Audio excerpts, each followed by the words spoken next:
Welcome everybody to Real Talk with Casey and JoJo. What's up, Casey? What up, JoJo?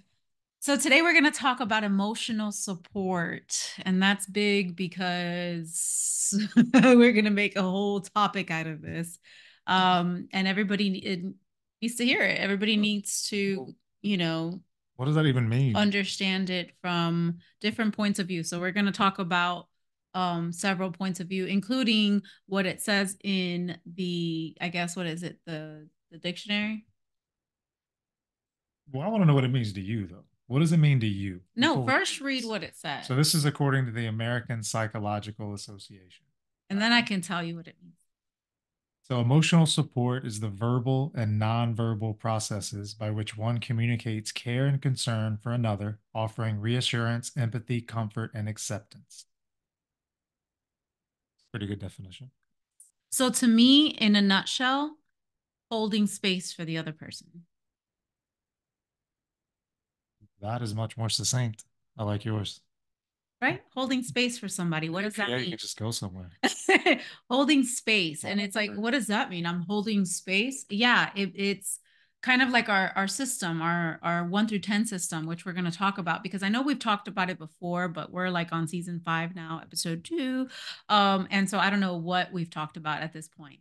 Yeah, and before you get into that, I wanna preface it by Uh-huh. saying that if you've been in a relationship for a long enough time, you should be noticing patterns, right? You should be noticing patterns of behavior that are great or need to be adjusted, but you should be starting to see things repeat, right? And I don't know when that happens. I think it's different for every couple, Right. right? But I bring that up because I think in talking about emotional support, we sort of maybe need to change the way we think about things. And if you've never thought about recognizing patterns in your relationship, I think it's an eye-opening experience because when you start to see them, it allows you to become aware of them. And then when you're aware, then you can start making changes. Yeah, If because I mean, you could be blind to it for years and years and years, and that's why nothing changes because either it's in our blind spot or we're in denial or Yeah, so I say that to say this, that like in an emotional support system, like when she talks about the numbers, right? Where are you on a number perspective? And we'll get into that. Then, that's communicating to me what I need to hear so that I can be emotionally supportive. Now, when you start communicating this way and becoming aware of it, that's when you start to notice the patterns. And when you notice the patterns, you can sort of predict things and prepare for things. And the more predictive and the more you can prepare, the easier it is to handle it. And the easier the things are to handle, the more healing that can occur, if that makes sense. You feel right. me? Yes, I feel you. Okay. So first let's talk about what these numbers are so that they know what the hell we're talking about. Mhm. So we have this so in my self-mastery program in the academy, we do this thing where we go over 7 different modules, which go over our 7 different energy centers and see whatever blockages we have and kind of work through our own stuff.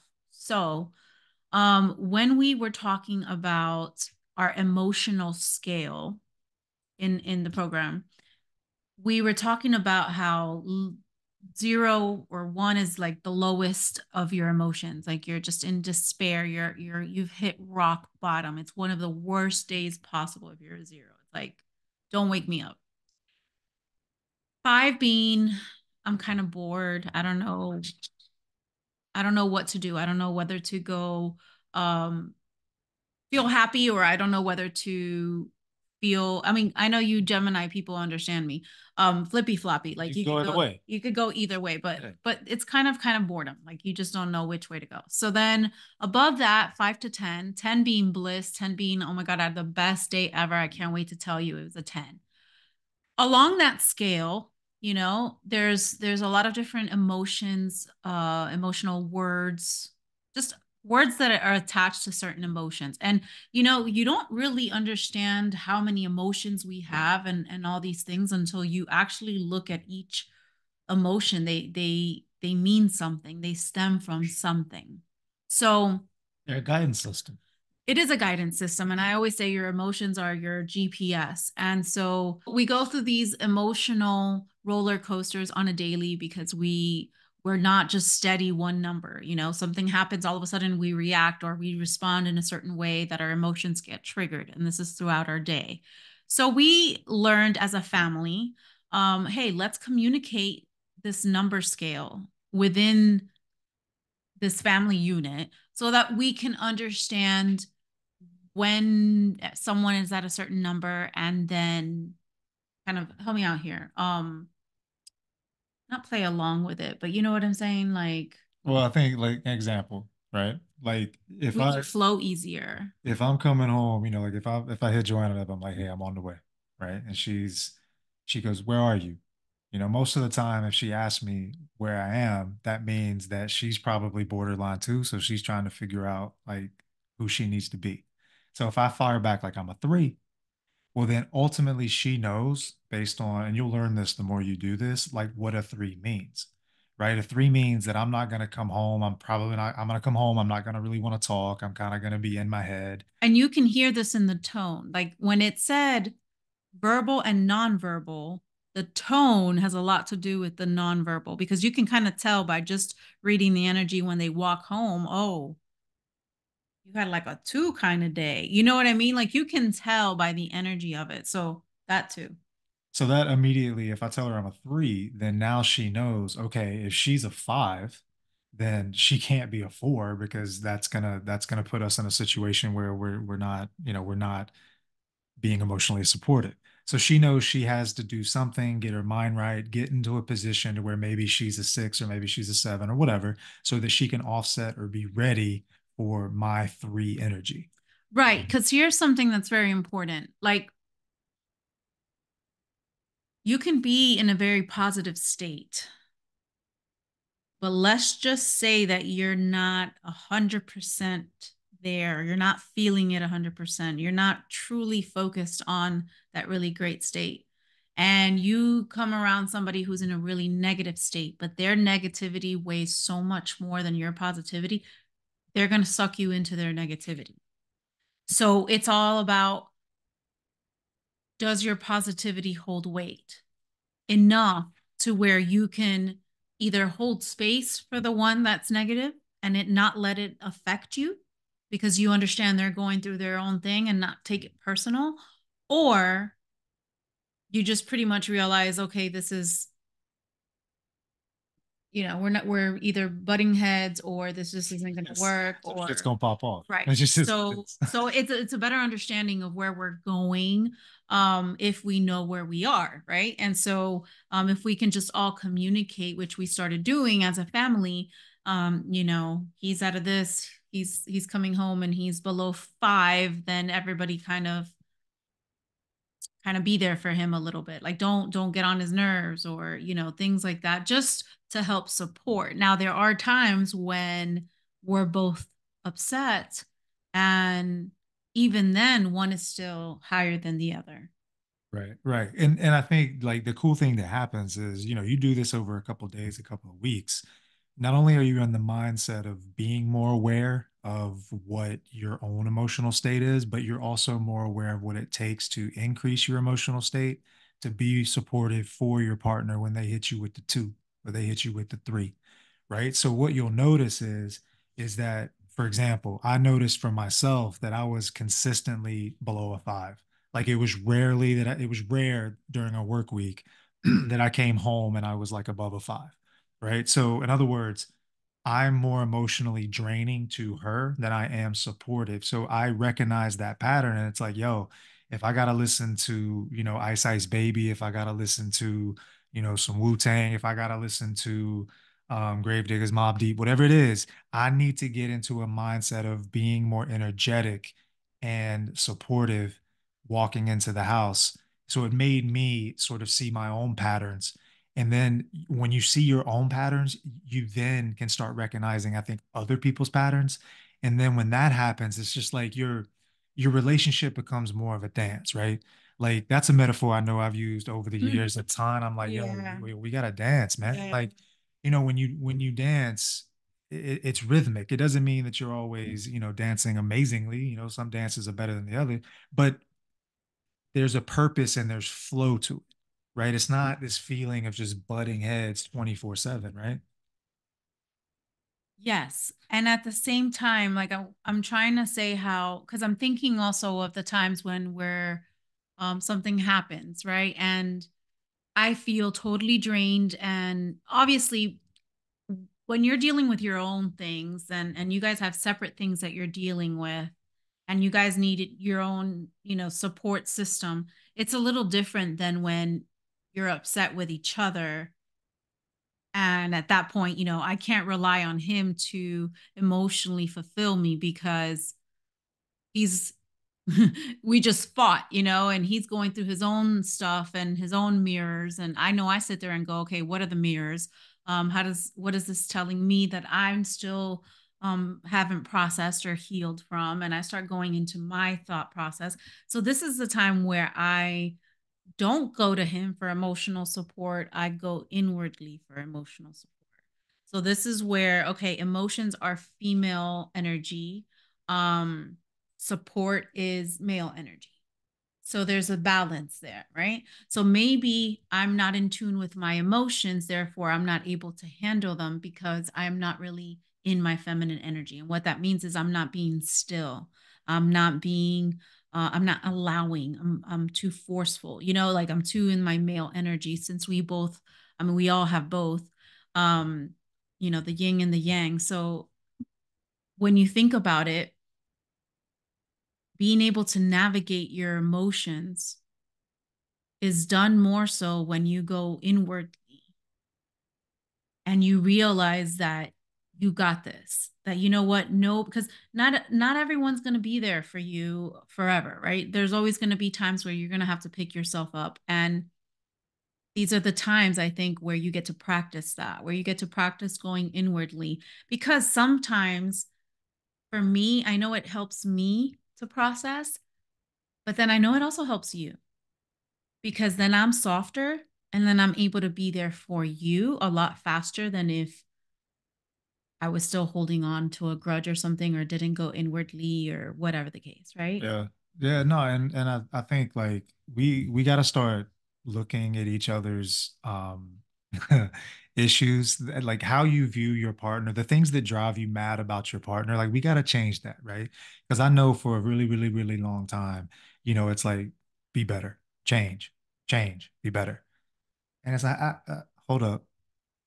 If I understand the mirror aspect, right? Right, right. And I understand that I've selected you as a partner perfectly for perfect reasons. And these frustrations are just are manifestations that are trying to happen to show me what I need to fix within myself, Mm-hmm. right? So Mm-hmm. they're actually opportunities. Thank you. And when you change like the way you look at your partner from, I'm just being straight up, right? Sorry, ladies. Oh, she's just being a bitch. Uh, Am I though? I mean, she may be, but it's really for my own betterment if I will allow it, right?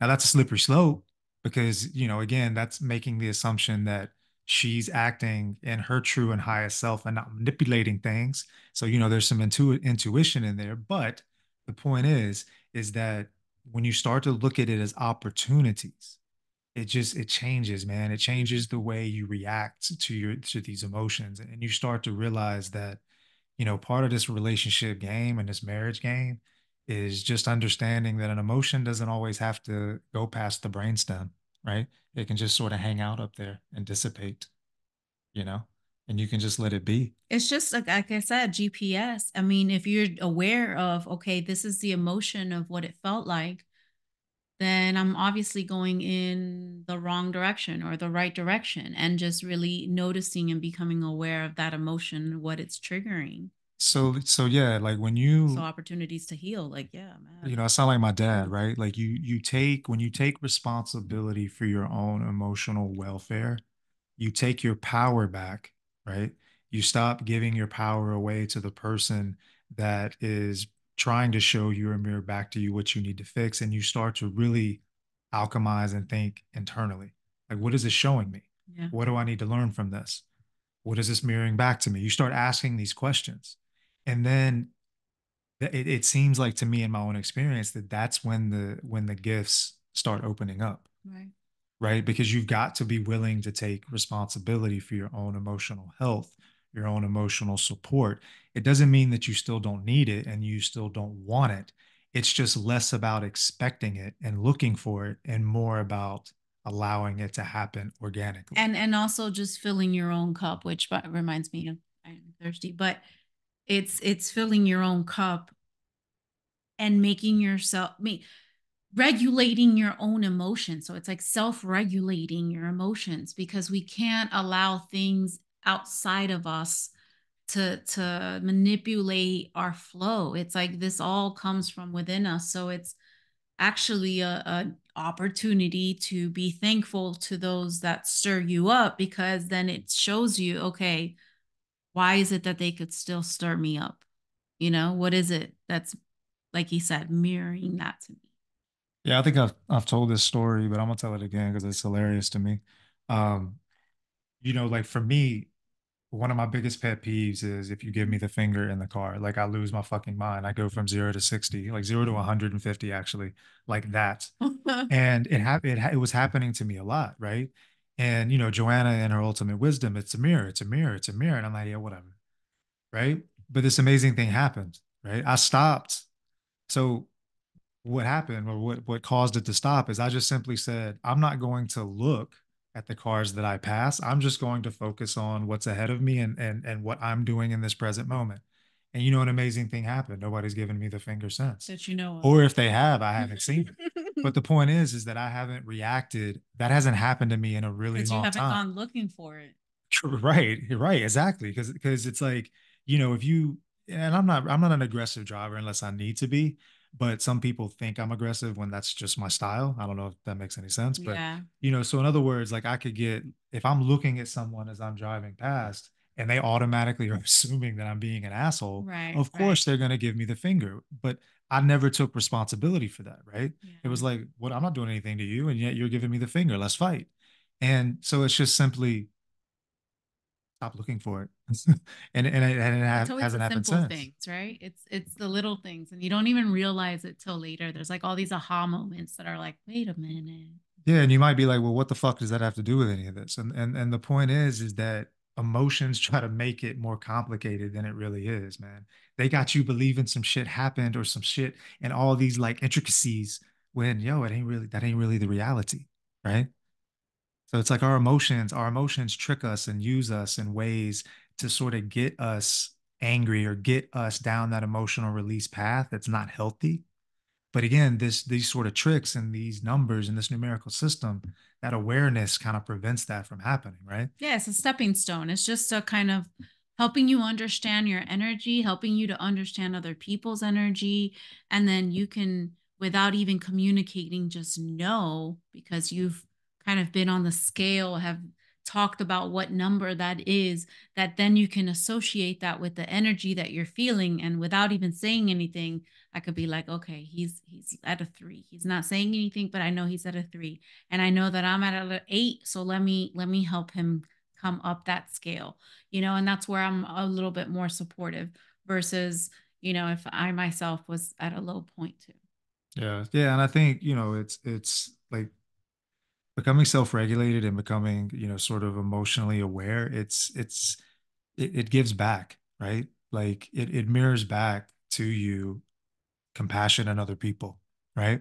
Because I think when you start to understand yourself emotionally and you start to sort of understand that, this shit we're talking about is real and you start to heal from it and you see that it works, like next time somebody gets mad at you in a parking lot or whatever situation you're in, you're like, oh man, like I get it. Like I was there, right? I understand what you're going through. You don't take it as personal because you realize it's not about you, right? It's about themselves. And that lesson in and of itself in a relationship, like when you get to the point where you can understand that, and I think, Joanna, just in our relationship, over the last like what, probably 6 months, has, well, actually probably like 3 months, has changed so much from a emotional support standpoint, right? It's strengthened like a ton. Okay, tell me more. Tell me more. Like what how tell me explain to me in details what you just said. Oh shit. So okay, we're going a little longer. Okay. Well, no, just to wrap it up, just to So I mean, finish it off with a story. this is real talk, right? Real talk. So real talk, like if you guys have been following us, you know our story, you know the Taking a deal, you breath. know the deal. But I had some anger, some that I needed to release, some forgiveness, unforgiveness that I hadn't really processed with that situation. And a pattern that I've recognized in my own life is that I will push somebody to the edge because I want to see how close I can get you to the edge. Because if you fall off and you out, then you ain't meant to be, right? Like it's sort of like some sort of weird test. And so I went off, not in an abusive way, just I expressed myself and how I felt about this past with her. And I think you let usually, out all your suppressed emotions that had been there for 10 years in a very explosive way, right? yeah, that sounds good. And I mean, her being her and us being us, that would have been a fight and it would have turned into some shit. And we probably, I don't know, who knows, but whatever. But what was different is that she was exactly what we've been talking about. She was emotionally supportive, right? She didn't judge me. She didn't like make me feel like I was a horrible person for feeling the way I felt, right? Like everything was validated to me. And she just sat there and took it. And for me, that was incredibly healing because that hasn't been our past. Our past has been, yo, let's box. And that's never good. But when that happened, and I think it's the first time it's happened in our entire relationship. Uh, Really? yeah, to that level, with Well, that yeah, oh, depth in of, that level, yeah. yeah, to I that mean, level and yeah. with that depth of what was going on, like there was absolutely no reaction from her. Zero fucking reaction. And so it was super healing in a way for me because, I let it out. I was able to express myself. I didn't feel like I was hurting her, even though you could tell, but it is what it is, I mean, obviously I right? was crying my eyes off, but it was my way of like feeling also bad. I was feeling bad that you were feeling this way and that you weren't, that I could tell you hadn't healed from it. So that within itself made me feel a little bit guilty, but also bad for you, you know? Right, but to the point of everything we've talked about is that you understood that this was a necessity. Like that was key to you being able to hold the space, right? Right. You understood that this needed to happen for us to move forward, right? And you held the space. And again, that's kind of the patterns. That's kind of the awareness is that it's easier to shoulder the burden of being there for your partner when you understand how necessary it is to the processes of healing in your own relationship, Mm. right? And not only do you hold that space for your partner, but you realize, you know what? Like, I don't have to fucking kick and like, I don't have to react to this. I am a powerful goddess and I will hold this space for my man while he lets this shit out in an explosive way. Right. Because that's me. Like I have the power, I have the strength to do that. Right. Hmm. And if I'm talking truth, like real talk, what that did for me was it was like, okay, like there was a level of respect that like if you think about digging a hole, like we dug some feet. So what I feel like is that before I was not taking responsibility for how it made you feel and, for how my actions made you feel. But this time around, I took responsibility for it and saw that it was a necessary um, experience for you to express all of this to me in order for you to heal. Yes, To correct. summarize it. Okay. Correct. Yeah, and again, for the audience, there was no physical in this. It was right. Right, right. It was Right. just There's nothing like that. expressing all of how Nothing like that. So when she said that we say 26 explosive, years yeah, worth of things that I had done. it was more like explosive, emotional, not physical. Just Right. to clear that shit up. Yeah, All yeah.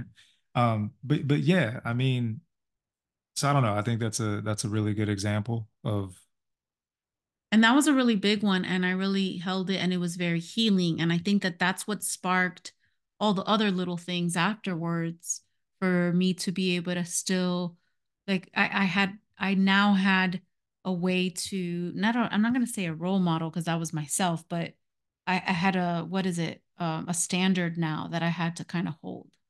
yeah. Well, and I mean, getting into a little more depth in that for my fellas and for my ladies, right? Is that we when you would always tell me, oh well, you need to meditate. Oh well, you need to do this. Oh, you need to read this book.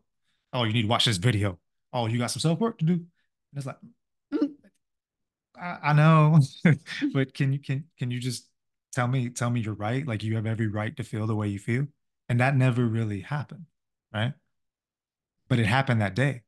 And Yeah. to me, like that acceptance of, yeah, you're right. Like I get it, man. But you have every right to feel this way.